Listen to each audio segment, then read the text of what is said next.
কবরে প্রশ্ন আছে না নাই? কথা বলেন। প্রথম প্রশ্ন জিজ্ঞেস করা হবে, মার রব্বুক, তোমার রব কে?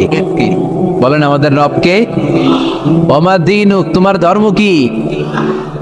বিষ্ণুবীর চেহারা দেখিয়ে বলা হবে, তারিফু মান হাযার রাজুল, এই লোকটারে চিনো? আমরা কি বলবো? আমরা চিনি, উনি আমাদের প্রিয় রাসূল মুহাম্মদুর রাসূলুল্লাহ সাল্লাল্লাহু আলাইহি ওয়াসাল্লাম। এরপরে জিজ্ঞেস করা হবে, এগুলো কোত্থেকে শিখলা? আমরা বলবো, কোরআন থেকে।